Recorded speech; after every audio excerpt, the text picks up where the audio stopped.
السلام عليكم ورحمة الله وبركاته. معاكم محمد إيهاب، وده أول شرح للأوتوميشن. هنستخدم في الفيديو ده N8N. هنفهم يعني إيه الأول الأوتوميشن ويعني إيه AI ايجنت. هنفهم كل حاجة، والمجال ده ليه هو مطلوب قوي كده، وليه هيبقى مطلوب بإذن الله كتير قوي في السنين الجاية، وإزاي تبدأ تتعلمه بكل التفاصيل. فيلا بينا نبدأ واحدة واحدة. أول حاجة أهم كلمتين لازم نعرفهم: أوتوميشن وإيجنت. واحدة واحدة كده، وفتح دماغك معايا بكل بساطة. الاوتوميشن ده لو انت بتعمل خطوة مكررة او 4 5 خطوات مكررين ورا بعض، 1 2 3 4، تاني يوم بتعمل 1 2 3 4، فانت بتعين اي ابلكيشن سواء ميك دوت كوم او سواء N8N. احنا بنتكلم على N8N دلوقتي. فانت الابلكيشن ده او الويب سايت ده هو هيكرر الحاجات اللي انت بتعملها دي كل يوم زي ما انت بتعملها بالحرف. على سبيل المثال، عشان انا بفهم بالامثله، انا دلوقتي عندي ويب سايت ببيع فيه ببيع فيه ايه؟ تعالى نبيع فيه الماوس ده. تمام، ببيع فيه الماوس ده. اي حد بيخش يشتري الماوس ده من الويب سايت، انا دلوقتي باخد ايميله او باخد رقم تليفونه، واخش على الواتساب عندي، احط رقم تليفونه وابعت له مسج، اقول له شكرا ان انت اشتريت من عندنا، الاوردر باذن الله يوصل لك في خلال 3 ايام، شرفتنا. تمام، اي حد بيشتري الماوس ده انا بعمل كده. فدلوقتي لو في 10 اشتروا الماوس ده النهارده، كل اللي اعمله ايه؟ ان انا اخش اجيب رقم اول واحد، اخش على الواتساب، ابعت له مسج، اقول له ازيك يا احمد، شكرا انت اشتريت الاوردر، باذن الله يوصلك في خلال 3 ايام. بعد ساعه حد اشترى الماوس تاني او ايا كان، حد اشترى السماعه، فبخش شكرا يا محمد انت اشتريت السماعه، اسمها كذا كذا كذا، السعر كذا كذا كذا، باذن الله توصل لك في خلال 3 ايام. الشخص الثالث اشترى حاجه مختلفه او اشترى نفس الحاجه ايا كان. دي حاجه انا بكررها كل مره مع حد بيشتري اوردر من عندي على الويب سايت. فالاوتوميشن بيعمل ايه بكل بساطه؟ الاوتوميشن انت بتقول له اي حد هيشتري الماوس ده عايزك تاخد رقمه وتخش على الواتساب عندي، تبعت له المسج الفلانيه، تقول له شكرا يا اسمه اللي هو سجله في الويب سايت عشان انت طلبت البرودكت اللي هو اشتراه ايا كان هو ايه، وتقول له هيوصل لك في خلال 3 ايام. فببساطه الاوتوميشن هيعمل ايه؟ اي حد هيشتري الماوس وكتب ان اسمه احمد، هيقول له شكرا يا الاسم، ان انا ما قلتلوش اسم محدد، انا قلت له يا الاسم اللي هو هيحطه، هيقول له شكرا يا احمد انت اشتريت الماوس ده وهيوصل لك في خلال 3 ايام. حد تاني اسمه محمد دخل اشترى السماعه، يقول له شكرا يا محمد انت اشتريتها. فانا وفرت على نفسي خطوات مكرره ما فيهاش اي تفكير. الخطوات حرفيا ما فيها، هي كوبي بيست. انا اي حد بيشتري بعمل الخطوه دي 1 2 3 4 بس، ما بفكرش، باخد كوبي بيست كل مره. مجرد ان انا بغير الاسم وبغير اسم البرودكت، بقول له انت اشتريت سماعه، اشتريت ماوس، المره الجايه اشتريت محفظه، ايا كان، وبقول له يا احمد. ده الاوتوميشن. الاوتوميشن بيبدلك طالما انت ما بتفكرش وبتكرر الحاجه كل مره هي. طب الايجنت ده بقى العالمي. الايجنت عنده عقل او عنده مخ وعنده اعضاء جسم. من الاخر، انت دلوقتي لو عطشت، عقلك بيقول لجسمك ايه؟ حرك ايدك، امسك الازازه، حطها على بقك، اشرب. دلوقتي لو انت عايز تروح تجيب حاجه من ورا السرير ده، عقلي هيقول لي ايه؟ هيقول لي قوم اتمشى برجلك وروح عند السرير، وبعد كده امسك بايدك الحاجه اللي انت عايزها وارجع تاني برجلك اقعد على الكرسي. عقلي بيقول لجسمي اتصرف ازاي بالادوات اللي معايا، بالاعضاء اللي معايا. ده الايجنت.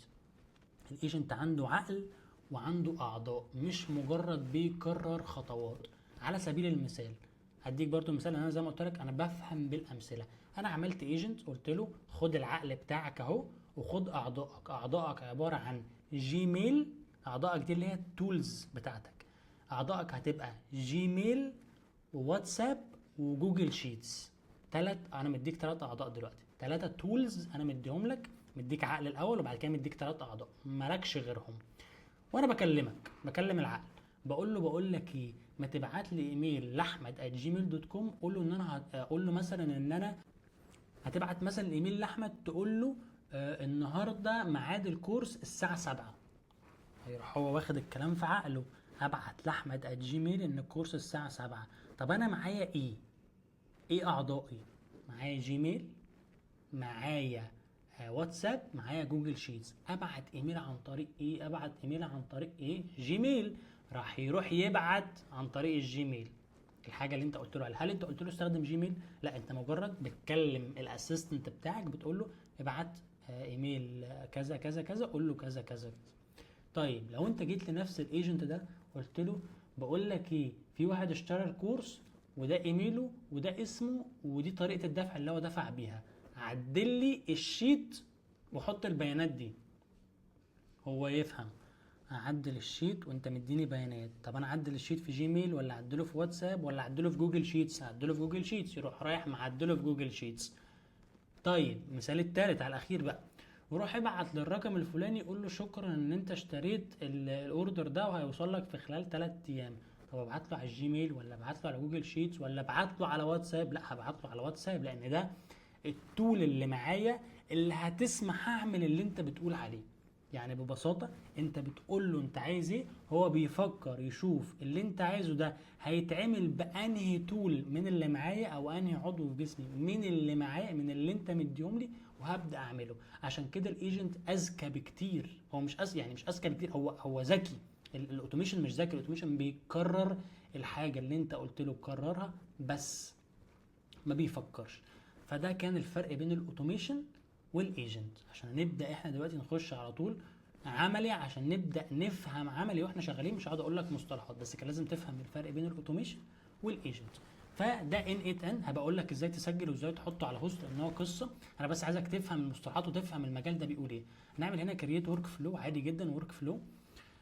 هنبدا اول حاجه واول ستيب حاجه اسمها تريجر، يعني المحفز. امتى ابدا الاوتوميشن دي؟ يعني دلوقتي مثلا في الاوتوميشن اللي احنا قلناها بتاعت الويب سايت، امتى ابعت لشخص على الواتساب اقول له شكرا انت اشتريت الاوردر؟ لما شخص يشتري الاوردر. لو ما فيش حد اشترى حاجه انا مش هشتغل، مش هبعت حاجه. فده التريجر المحفز اللي هو اول ما حد يشتري اوردر يبعت له مسج على الواتساب يقول له شكرا اوردر هيوصل لك في خلال 3 ايام. على المثال الثاني، اول ما ابعت لك مسج اقول لك ابعت لي ايميل او عدل لي جوجل شيت او ابعت لي مسج ل1 2 3 اشتغل. فالتريجر هو المحفز اللي هو بيبدا بيه يعمل الاوتوميشن بتاعته. فعندنا كذا نوع من التريجرز. لو هنبدا هنا عندنا تريجر مانيولي، يعني ايه ده؟ طبعا انت بتستخدموش، انت بتستخدمه في التجارب بس، اللي هو اول ما ادوس على اكسكيوت ورك فلو اشتغل. التريجر بتاعك ان انا ادوس على الزرار ده، غير كده انت ما تشتغلش مهما كان ومهما حصل. اوعى تشتغل غير لما انا ادوس على الزرار ده. ده الايه؟ المانيوال. طيب عندنا تريجر تاني اسمه اون اب ايفنت زي ما احنا قلنا. تعالى كده تعالى مثلا نفترض ان احنا شغالين على جوجل شيت. لما حد بيطلب اوردر بيروح لجوجل شيتس، حد طلب اوردر من عندي راح لجوجل شيت، فكده الاي اي او الاوتوميشن عرف ان في حد طلب الاوردر لانه جه بيانات على جوجل شيت. فبقول له اول اون رو ادد، اول ما اي رو يتضاف في جوجل شيتس ده معناه ان في اوردر جديد، ابدا اشتغل. الرو ده هيتضاف لك فيه، هيتضاف لك الاسم والعنوان والحاجه اللي هو طلبها. اول ما جوجل شيت يتعدل او يتضاف فيه رو جديد ابدا الاوتوميشن بتاعتك زي ما اتفقنا في المثال الاول.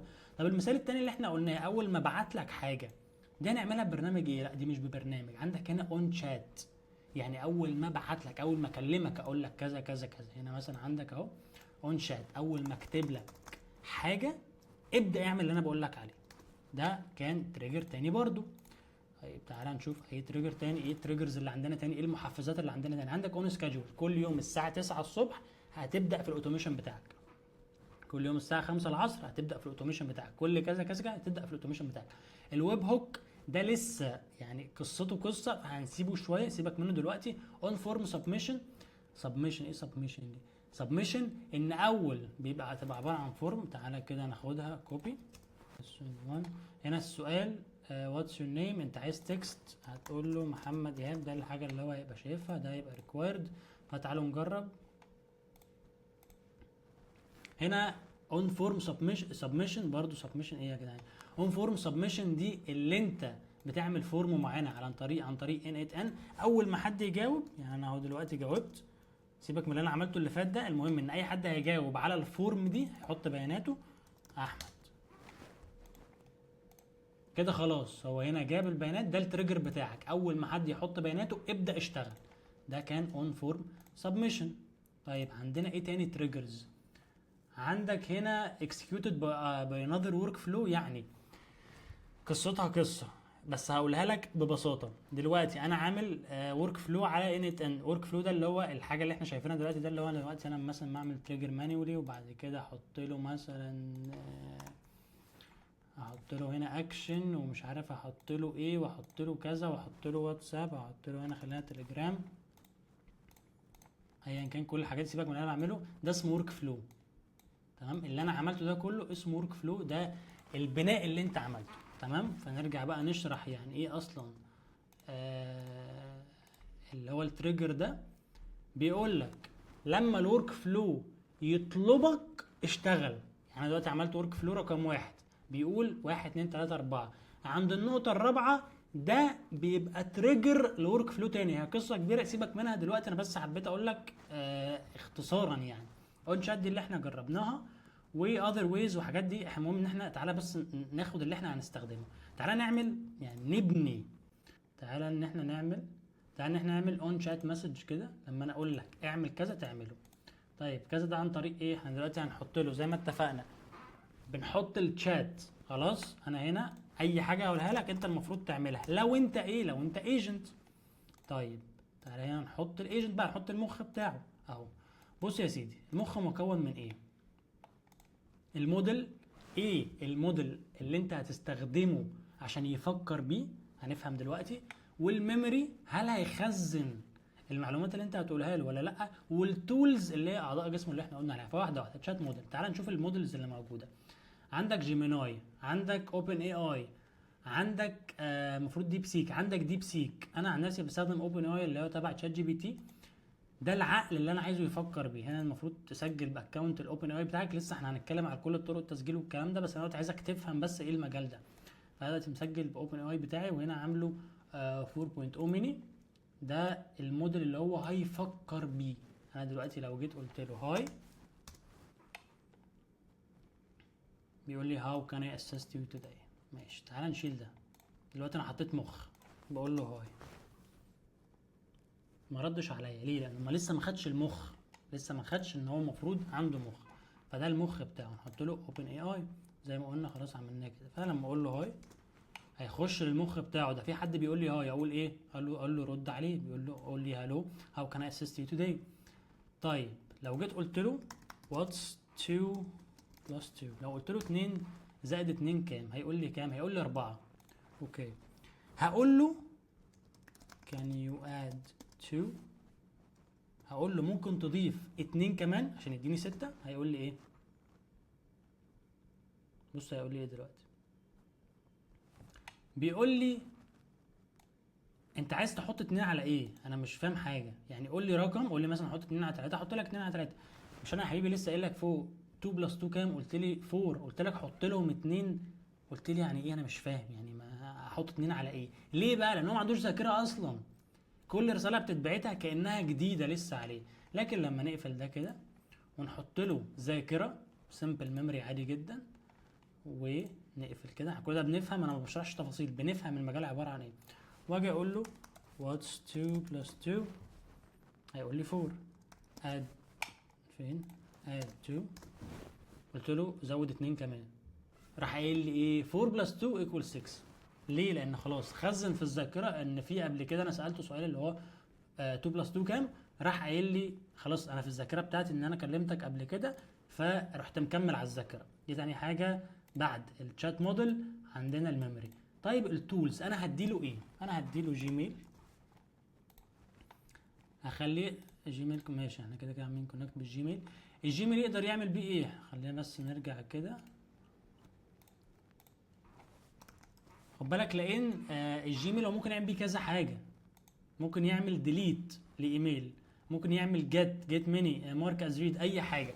عندك ريبلاي، عندك سند. انا عايزه يسند ايميل، فدي اللي احنا هنعملها دلوقتي. تو، ابعت الايميل لمين؟ سيبك انا مش انا يعني برضو ايه، تعالى كده سيبك من اللي انا بعمله خالص. انا دلوقتي عايزك بس تفهم المجال تاني. هنا انا حطيت له اول عضو في جسمه وهو الجيميل.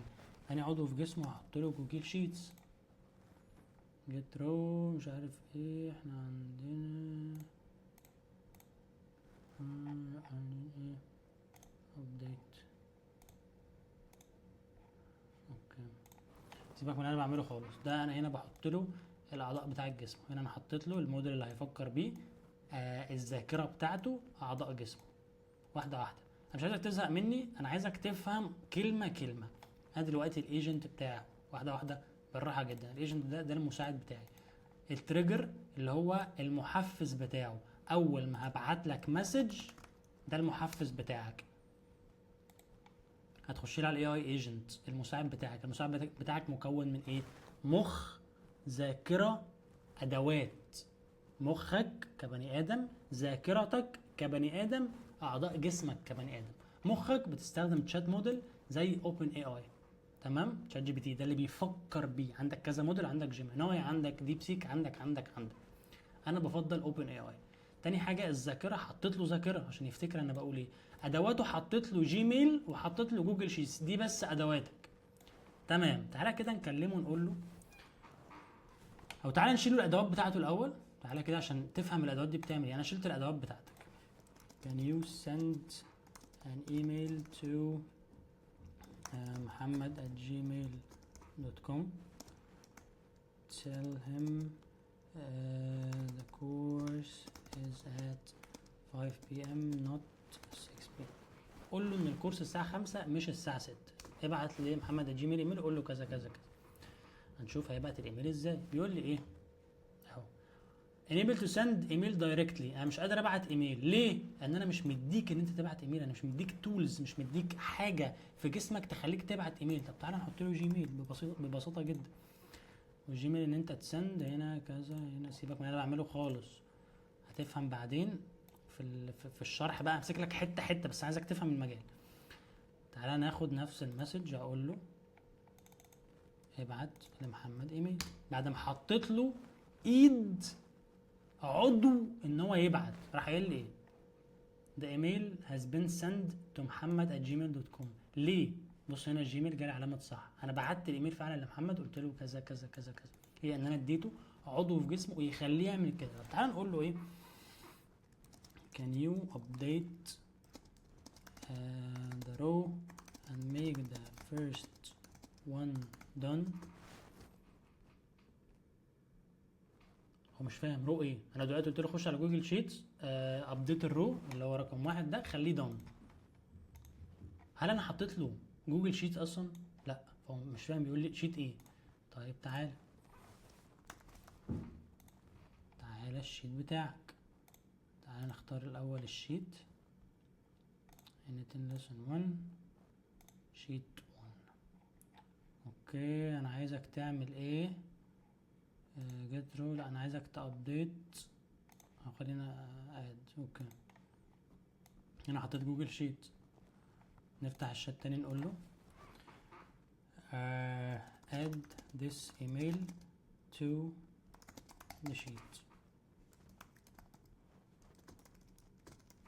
بقول له حط الايميل ده في الشيت.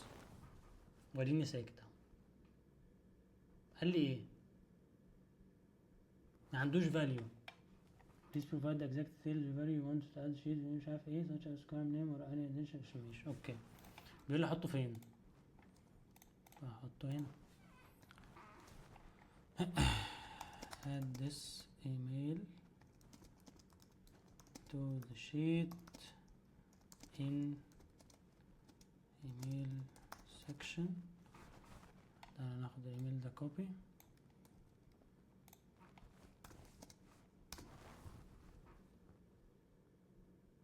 برضو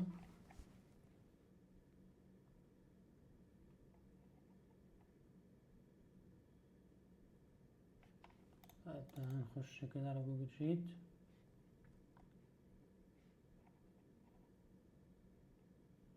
عشان مش عامل اللي هو ده اي اي. اوكي. تعالى كده نجرب تاني كده. المفروض هيشتغل. اقول لك انا عملت ايه دلوقتي اهو. اشتغل. بص يا سيدي، تعالى نرجع بس اتاكد انه اشتغل. بص يا سيدي اهو، ضاف الايميل في جوجل شيت. طب انا ما كنتش، لو انا ما كنتش مديله التول دي ما كانش هيضيفه. طب ايه اللي حصل دلوقتي؟ خليني برضو اقول لك ايه اللي حصل، مع اني مش هشرح لك ان هو مش عايز ادخلك في حاجات كتير. هنا هو كان بيقول لي انا هنا حاطط ايميل وحاطط دان. لما يبعت ايميل يقول دان المفروض. فهنا بيقول لي في الايميل احط ايه في الايميل. قلت له لا، سيب الاي اي هو اللي يقول لك تحط ايه في الايميل. فلما جيت دلوقتي قلت الاي اي حطه في الايميل، فهو فكر عندي حاجه اسمها ايميل وعندي حاجه اسمها دان. احط الايميل فين؟ احطه تحت الايميل. بس دي ببساطه الورك فلو اللي احنا عملناها دلوقتي. لما انا اقول لك حط لي حاجه في الشيت حطها لي في الشيت، لما انا اقول لك ابعت لي ايميل تبعت لي ايميل. طب ما تيجي نعمل حاجه حلوه قوي كده. اد، انا هقول له اهو في شخص مثلا اشترى الكورس، هقول له اد this email ahmed@gmail.com to the sheet and then send him an email او خلينا نقول a confirmation email. حط لي الايميل ده في جوجل شيت، وبعد ما تحطه في جوجل شيت ابعت له ايميل التأكيد. فتعالوا نشوف هيعمل ايه في الحوار ده.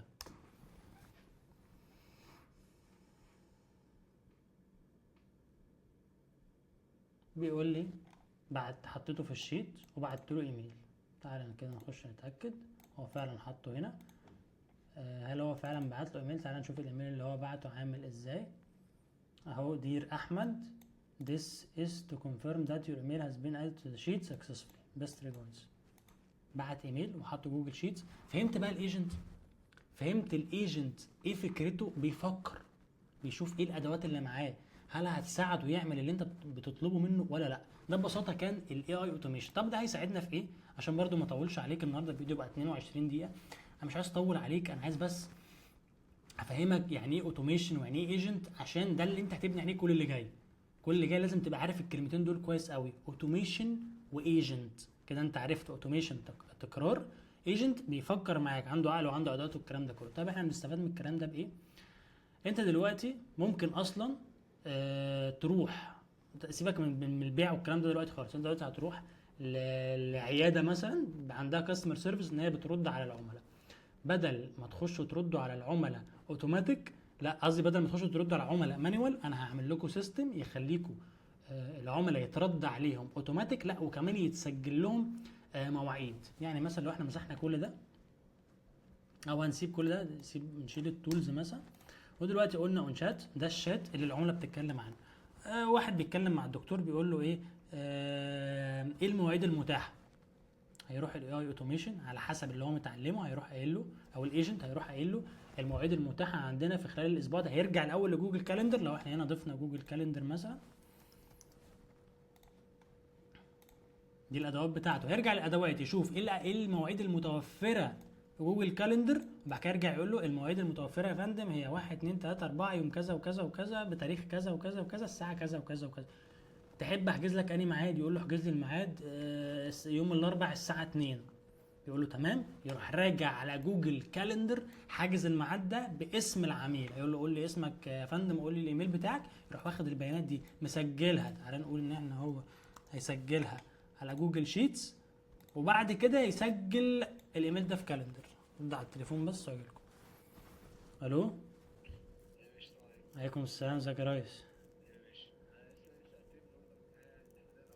تمام يا ريس، انا مستنيك حبيب، سلام.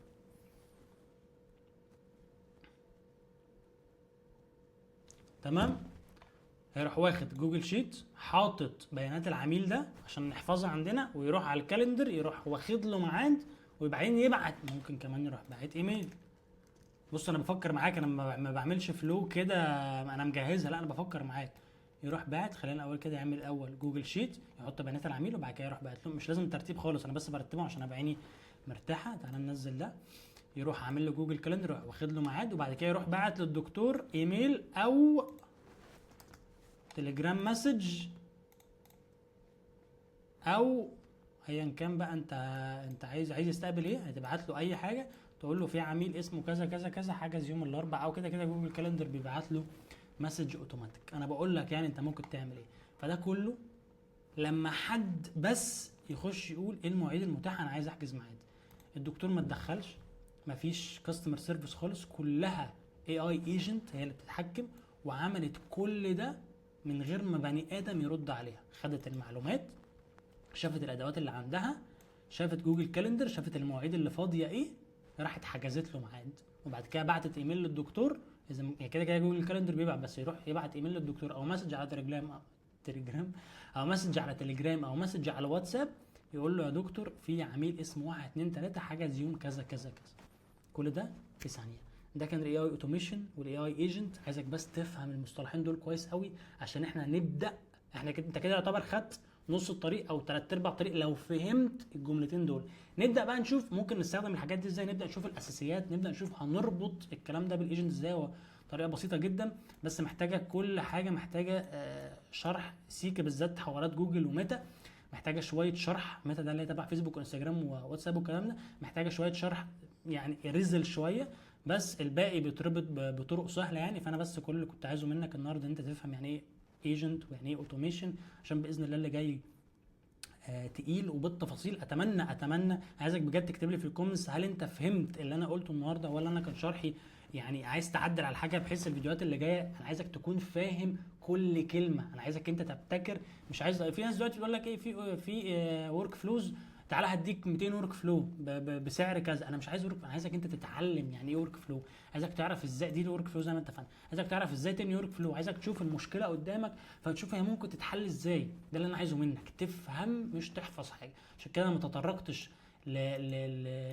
لشرح اللي هو تعالى اقول لك ازاي نربط كذا، لا انا عايزك تفهم انت ايه ايه العقل وايه المخ وايه الميموري بتاعتك وايه الادوات اللي عندك وايه الكلام ده كله.